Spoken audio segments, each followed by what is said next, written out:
120 femmes meurent tabassées chaque année, 6750 hommes se suicident chaque année. Quand est-ce que tu as entendu une quelconque forme d'autorité, que ce soit à travers les médias ou un président ou n'importe qui, mettre en avant le problème du taux de suicide chez les hommes? 80% des suicides sont des hommes. Et on le sait en tant qu'homme que la majorité de ces suicides sont liés à des relations avec des femmes. Taux de suicide qui ne fait qu'augmenter, dépression chez les hommes qui ne fait qu'augmenter, là où les hommes et les femmes se comprennent de moins en moins et où la société est de plus en plus dépravée et gangrénée par des femmes qui abusent de leur pouvoir sexuel. Et ça, c'est un réel problème qui gangrène la psychologie des jeunes, qui détruit leur niveau de dopamine, qui détruit leur capacité à la concentration, puisqu'on utilise un besoin humain profond qui est le besoin de sexe, qui est lié au besoin de reproduction. Le plus important pour tous les organismes vivants, c'est de se reproduire.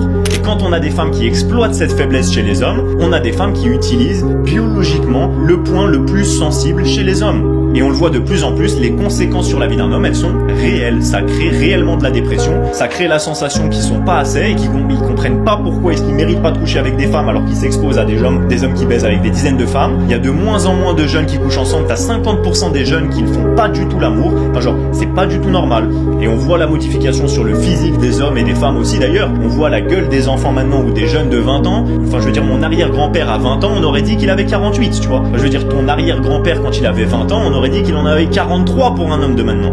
Donc on voit que le fait de couper en fait le trajet et d'arriver directement à la récompense, ça crée de la léthargie chez les hommes maintenant. La toute première histoire de la Bible, c'est quand même une histoire d'une femme qui a refusé d'écouter Dieu et à cause de qui on s'est retrouvé éjecté du paradis. Encore une fois, que l'histoire soit véridique, 100% vraie, qu'elle soit la réelle parole de Dieu ou qu'elle ne soit qu'une histoire contée par des hommes, c'est intéressant de se dire que le premier fait à mettre en avant, c'est de faire attention aux femmes puisqu'elles te trahiront même si t'es Dieu. Dernièrement, j'ai vu une femme dire justement « Ah oui, je disais que j'aimais tout le temps les bad boys quand j'étais jeune et maintenant je me rends compte qu'en fait j'aime les mecs gentils et je regrette d'avoir dit toute ma vingtaine que j'aimais les bad boys, etc. » Bah super sympa, franchement super sympa de sa part.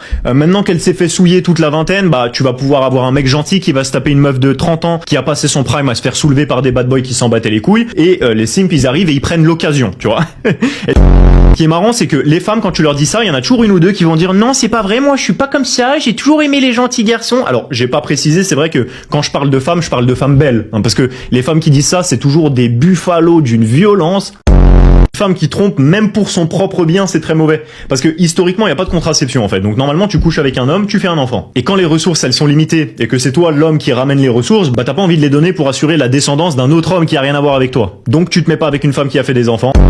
Il y a un truc dans la sphère masculiniste que j'aime pas du tout, c'est que les gens confondent la domination du genre masculin avec le machisme de type la femme elle doit se soumettre à moi juste parce que je suis un homme. Non, en fait, les gens inférieurs ils se soumettent volontairement aux gens supérieurs quand ils le sont pour une bonne raison. Puisque les femmes sont prétentieuses sous prétexte qu'elles veulent un mec qui fait 6 chiffres par mois, 1m85 et qui a des abdos, mais les mecs ils veulent des femmes soumises en apportant absolument rien de concret. De toute l'histoire de l'humanité, que le fait qu'un homme dirige un couple, bah ça rendait ce couple-là plus propice à la survie. Mais il faut quand même le diriger, hein. T'asseoir sur le canapé et exiger que ta femme elle fasse le ménage et un job, bah c'est un comportement de pute en fait. Parce que tu veux que ta femme elle travaille plus que toi dans ce contexte-là. Les hommes ils s'en foutent de coucher avec plein de femmes parce que dans la nature tu fais un enfant, même s'il meurt demain t'en refais un en fait. Alors que pour la femme il y a toujours des conséquences réelles au fait de faire un enfant. Et c'est ça qui est intéressant avec le genre féminine, d'ailleurs faudra peut-être qu'on en parle à un moment, c'est que depuis que la femme elle est libre de choisir avec qui elle veut se marier, et bah elles initient 80% des divorces. C'est quand même fou, pourtant il y a personne qui les contraint maintenant, c'est quoi l'excuse ? Parce que quand tu te demandes dans un couple qui a voulu se marier, bah tu connais la réponse. Et quand tu te demandes dans un couple qui a voulu divorcer, tu connais aussi la réponse.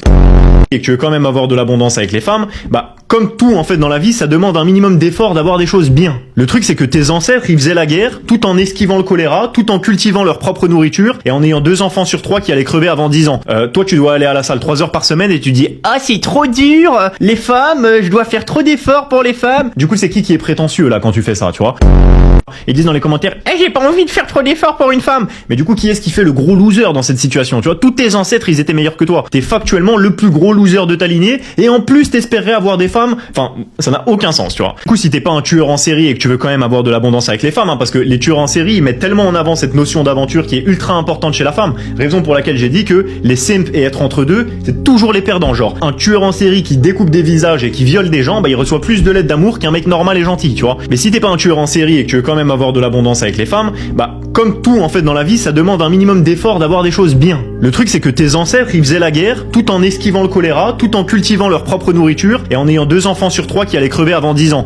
Toi, tu dois aller à la salle 3 heures par semaine et tu dis « Ah, c'est trop dur, les femmes, je dois faire trop d'efforts pour les femmes !» Du coup, c'est qui est prétentieux là quand tu fais ça, tu vois? Et que ces mêmes mecs-là qui sont dans la sphère masculiniste et qui regardent la masse de vidéos comme ça et qui espéreraient que je sois de leur côté dans ce genre de vidéos, bah ils font des syncopes en fait quand je dis ça. Ils disent dans les commentaires « Eh, j'ai pas envie de faire trop d'efforts pour une femme !» Mais du coup, qui est-ce qui fait le gros loser dans cette situation? Tu vois, tous tes ancêtres, ils étaient meilleurs que toi. T'es factuellement le plus gros loser de ta lignée et en plus t'espérerais avoir des femmes. Enfin, ça n'a aucun sens, tu vois.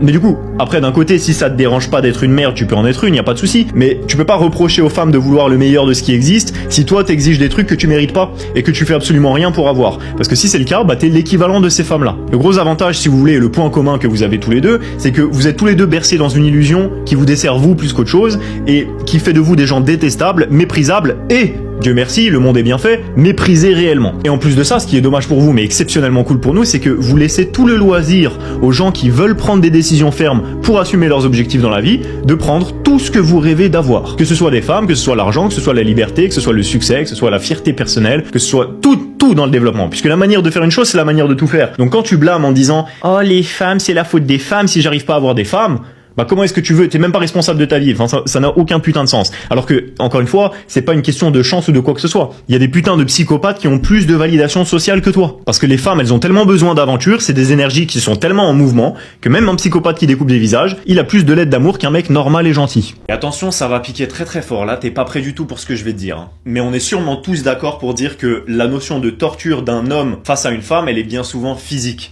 C'est pour ça que t'as plus d'une centaine de femmes qui meurent tabassées par des hommes chaque année en France. Et on est sûrement aussi tous d'accord en tant qu'hommes pour se dire que la torture des femmes envers un homme, elle est psychologique. C'est la raison pour laquelle t'as 6750 suicides d'hommes chaque année et que les 2/3 des SDF sont des hommes. Va demander à un SDF pourquoi est-ce qu'il est dans la rue. Et dis-moi que ça n'impliquera pas une dépression liée à une femme, la perte de sa maison, de ses enfants liée à une femme, ou une femme de près ou de loin. Que ce soit dans les prisons, dans la rue ou dans les suicides, on sait en tant qu'homme que dans la majorité des cas, ça implique une femme. Et on parle pas d'un fois deux là, hein. 120 femmes meurent tabassées chaque année, 6750 hommes se suicident chaque année. Les hommes sont des conquérants, et c'est pourquoi la première chose que l'on aime chez une femme, c'est qu'elle nous montre sa soumission. Et la femme moderne, maintenant, elle court après la validation. C'est pour ça qu'elle est accro au like sur Instagram, là où l'homme moderne, il court après la soumission. C'est pour ça qu'il est accro au porno. L'homme, en réalité, ce qu'il cherche, attention, ça va être profond, il cherche à avoir la sensation qu'il a extrait le maximum de ce qu'il pouvait extraire d'une femme. L'homme, c'est un conquérant. De base, l'homme, il fabrique un champ. S'il y a un champ à côté de lui et que quelqu'un est en train de fabriquer ce champ, il va aller buter le gars qui a créé le champ pour avoir 2 fois plus de chance. C'est juste plus efficace, plus facile et plus intuitif que d'aller voler et tuer tout le monde. Parce que t'as beaucoup plus de ressources de cette manière-là. Oh, c'est ça. Si tu veux Banav Maeva Genam, t'es à 100% de tes 10%. Et en fait, t'es biaisé par ça. C'est-à-dire que t'obtiens le maximum de quasiment rien. Mais t'as tout ce que tu peux en avoir, mais c'est rien. La femme, elle apporte rien. Elle apporte juste du sexe. Il n'y a qu'une femme d'ailleurs pour préférer se soumettre plutôt que se battre. Preuve qu'on est bien dans une société matriarcale et non patriarcale, puisque dans une société patriarcale, quand on a un problème, on tue la personne. On dit pas « Ah non, mais la violence, ça règle pas les conflits ». Bah si, ça règle tous les conflits en fait. C'est pour ça que c'est le principe même de la police que d'amener de la violence et de la fermeté, parce que c'est ce qui règle les conflits. Je vais te le dire, moi, pourquoi les femmes sont moins bien payées que les hommes, puisque je peux te le debunk en 4 phrases, le truc. Dans 60% des cas, les femmes préfèrent quitter leur travail que demander une augmentation. Les hommes ont 23 fois plus de chances de mourir sur leur lieu de travail que les femmes, parce qu'ils choisissent des jobs plus dangereux. Et les hommes vont travailler des jobs au-dessus de 60 heures par semaine, plus de 2 à 3 fois plus souvent que des femmes. Donc les hommes travaillent plus, dans des jobs plus dangereux, et d'augmenter des augmentations là où les femmes préfèrent quitter leur travail. Comment ça se fait que les femmes sont moins payées que les hommes? Voilà, je viens de te répondre à la question. Ça n'est pas une question de discrimination, mais une question de choix individuel personnel. Et même quand tout montre que c'est la faute de la femme, ça n'est toujours pas de sa faute, et elle est capable de faire des fêtes nationales, des défilés, des interviews sur des plateaux télé, tout en revendiquant quelque chose qui n'a aucun sens. Les femmes ne savent pas éduquer des enfants, ni élever des enfants. Elles savent les comprendre et en prendre soin. Mais c'est les hommes qui savent élever, tirer vers le haut, élever des enfants. C'est les hommes qui savent faire ça. 80% des hommes qui sont en prison aux États-Unis sont issus d'un foyer monoparental élevé seul par une femme. C'est pour ça qu'on a une crise d'ailleurs dans le monde moderne, c'est parce qu'elle est liée à l'augmentation du taux de divorce, qui est liée à l'incompréhension entre les hommes et les femmes, et à plein d'autres facteurs qui sont une liste très très longue. Par contre, prendre soin d'un enfant, c'est différent. C'est ça que j'entendais par là. Une femme, elle aura bien plus de facilité, de capacité à prendre soin, à comprendre les émotions d'un enfant. Je sais pas si t'as déjà vu un bébé ou un jeune enfant quand il parle, il dit un mot dans ta tête, ça veut rien dire. La mère, elle a compris ce qu'il voulait dire. Parce que t'as cette attache émotionnelle, t'as cette compréhension invisible, tu vois. La femme, son monde, il est spirituel. Et sa beauté, elle est là-dedans. Et c'est magnifique. C'est ça le truc, c'est que on te traite de misogyne si t'apprécies la femme pour ce qu'elle est. C'est un truc de ouf, non? Je veux dire, enfin, bon, après, on te traite de misogyne, encore une fois, c'est des gens dont l'opinion n'a aucune valeur, hein, puisque leur principal combat est le plus erroné qui soit. À partir de là, des victimes te traitent ils peuvent dire ce qu'ils veulent, ça n'a aucune importance. Qu'est-ce qui te laisse penser qu'elle va pas être capable d'aller se faire sauter par un mec quand t'auras 15 ans de mariage et 2 enfants avec elle, sous prétexte que tu lui aies donné moins d'attention, et que tu travaillais pour elle parce qu'elle se plaignait du fait que vous ne gagnez pas assez d'argent? Une femme, elle est capable de te sortir des dingueries comme ça. Donc ça, c'est le monde moderne dans lequel l'homme subit toutes les conséquences d'être avec une femme qui n'en a jamais subi de l'histoire de sa vie. Ou quand elle parle mal, elle n'a rien, elle n'a pas de conséquences physiques. Toutes les femmes pensent qu'elles vont terminer avec un homme de haute valeur. Elles croient toutes qu'elles vont finir par rouler en Porsche dans un château, payées par un homme sexy, charismatique, qui fait le travail sur sa vie constamment, qui inspire d'autres gens, et elles n'ont rien foutu. Et elle pense qu'elle le mérite sincèrement. C'est genre sans rien amener, je te parle. Hein. Je dis pas qu'aucune femme ne mérite. Je dis juste des femmes qui ne font rien, qui n'apportent rien, pensent mériter. Pourquoi? Parce qu'elles sont des femmes. Donc c'est quand même une question très importante dans leur vie. Selon elles, c'est leur avenir. Il est question de leur vie complète.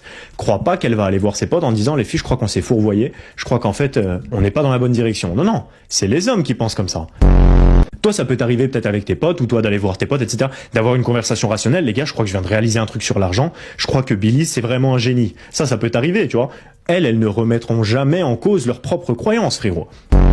Dans 15 minutes, elle l'a oublié. Et elle continuera à vivre dans une illusion, dans un mensonge. C'est 50-50, mais je veux qu'il paye tout. En gros, son argent est à moi, mon argent est à moi, c'est 50-50. Quand tu lui demandes, elle, de faire un truc, c'est 50-50. Si tu cries en tant qu'homme, il va y avoir des répercussions violentes. Si tu cries en tant que femme, il ne va rien se passer. Et c'est bien là tout le problème. C'est qu'on choisit de protéger une certaine catégorie d'êtres dans la société, qui sont les enfants et les femmes. On les protège dans le sens où on ne leur fait pas subir de conséquences physiques à leurs actes, ou en tout cas pour les enfants, de moins en moins, parce que maintenant même la fessée c'est interdit, etc. Mais genre, on fait en sorte donc de les protéger, mais en échange, ils sont censés donner le respect et considérer que ils ne sont pas meilleurs. T'es pas meilleur. T'es dans la position de la personne protégée. Et c'est la raison pour laquelle tu ne dois pas crier. Parce que quand un homme crie, il y a tout de suite une acceptation de la violence qui doit y avoir derrière. Pas qu'il peut y avoir, qu'il va y avoir derrière. Où est-ce que tu t'es fait recaler par des femmes aussi moches qu'en boîte de nuit? Jamais. J'ai vu, des frères Shrek, Monstres et compagnie, tout ce que tu veux. Recaler des gens en boîte. Pourquoi? Parce qu'une femme, elle est dans un contexte d'abondance. Oublie pas que la femme, c'est un être émotionnel. Donc quand tu vas en boîte de nuit, tu vas dans un endroit où tout le monde, des mecs éclatés mentalement, parce qu'ils peuvent être beaux, tu vois, mais mentalement éteints au sol, qui viennent dépenser leur argent dans l'espoir de partir avec Noémie 3 sur 10, frérot. Ouais, man.